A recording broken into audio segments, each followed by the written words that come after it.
Hi you guys, it's Drea. Welcome to my channel.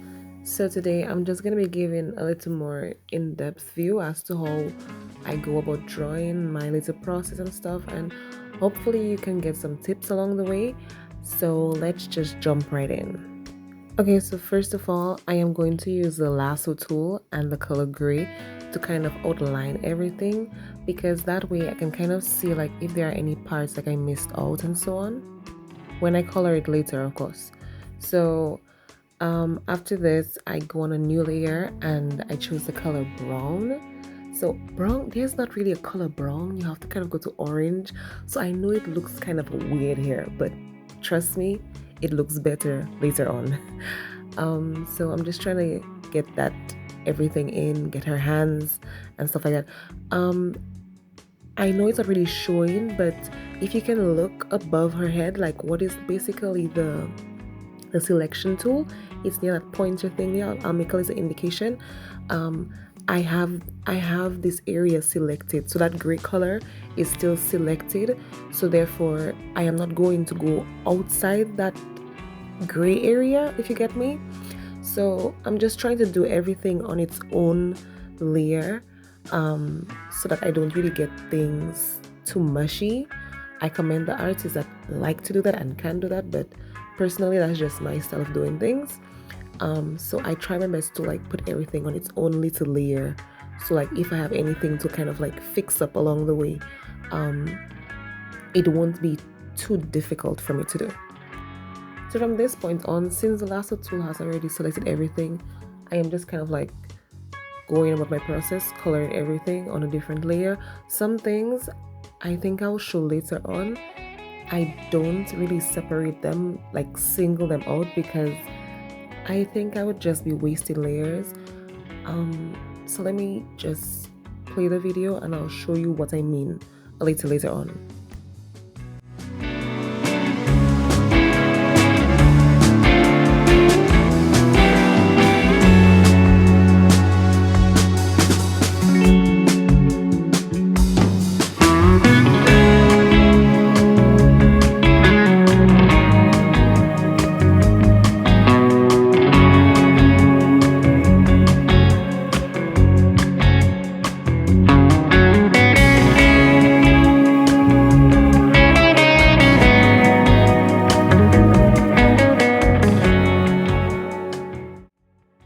Okay, so at about this point, I'm gonna do the lips, right? And you can see that the lips, I put them on the same layer as the hair. And it's because I'm just like I said before, I'm not trying to waste the layers. And the lips and the hair will never really touch each other, or it won't be too difficult if I have to make any edits to it, because they are so far from each other. So I just kind of put like eyes, lips, hair usually together. Sometimes, depending, maybe the accessories like the jewelry and stuff like that, I might put it together with the jewelry. So it all kind of depends on what I'm drawing, but it just kind of makes it so I don't use too many layers, especially because sometimes the dimensions you might be using, it might be a bit difficult for you to have too many layers, so you have to try to conserve them.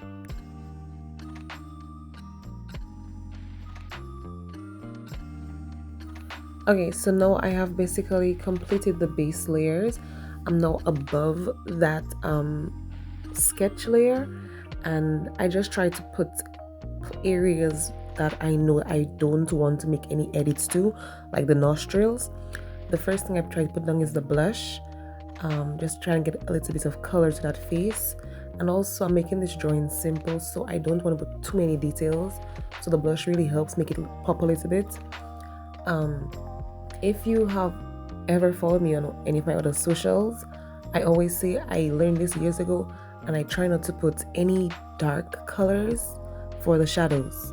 So I like to be very colorful with my color scheme, so I always use like purple or a deep shade of red. It just depends on the mood sometimes. So yeah, that's something to consider, because sometimes if you're not going for this whole cartoony thing, that dark or black color can really make it look a bit too harsh. So there's that.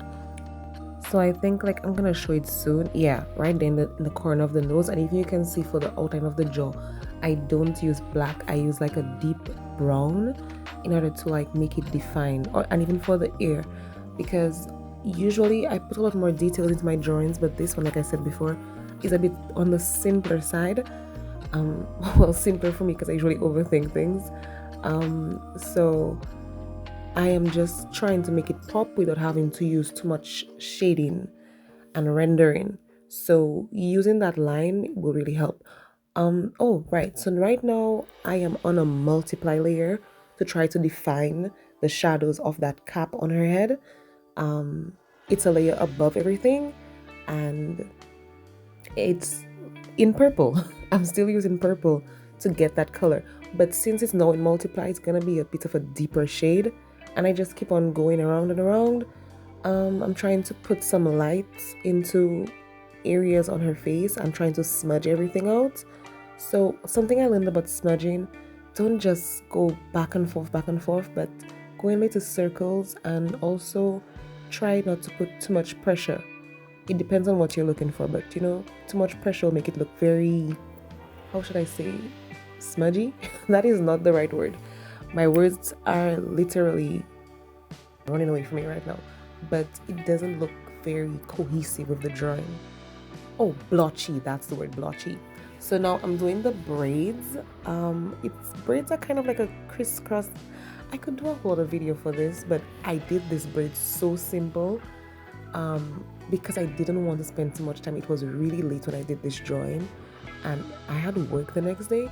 So right now I'm just doing the lazy way. You can see, I'm just doing the lazy way. I'm just copying and pasting the outline of that braid and just popping it back into the the hair, so it gives a very simple definition.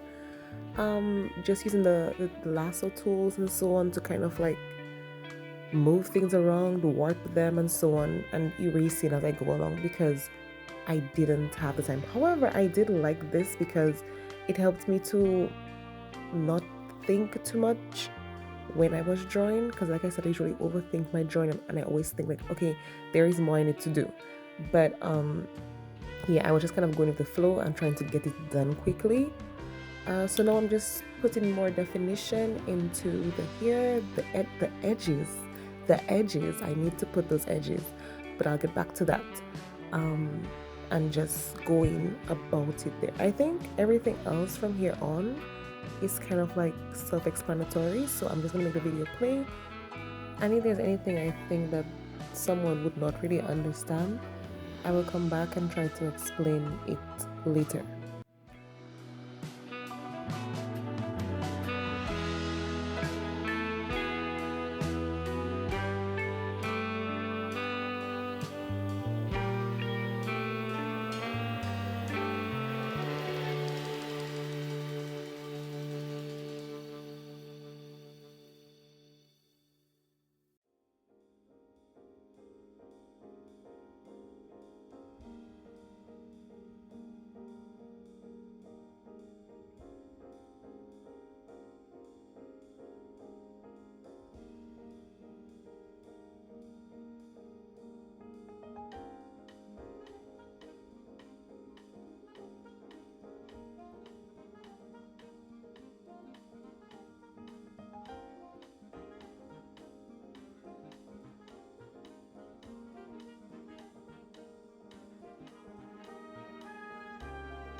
Something I learned over the years, when you're doing eyes, a light blue or a color that is kind of skin tone but very, very light, or something kind of like similar to your background is very nice to put. So for the eye, for that shadow at the top of the eye, I used a light blue on the multiply layer to kind of give it a little pop. And all I'm trying to do right now is just put some shadows and just play around with it to take away some of the sketches and the sketch lines all over the place, to just clean things up a bit, because like I mentioned, I was tired and it was late. So I was really kind of pushing myself at that moment. So this is my favorite part. I love to do lashes. I love these long wispy lashes for my art. So I will put them at the top and the bottom. Something I just like to do, just my little thing. Oh, and moles. I think on almost every one of my drawings, I put moles, and it's because I myself have moles, so it's kind of my way of putting myself back into my art. Um, I love to see moles. I think they're very beautiful. They make you, it's just a little defining thing about you.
At this point, I am just kind of playing around with things, just seeing if there's anything else I would like to add or remove and so on.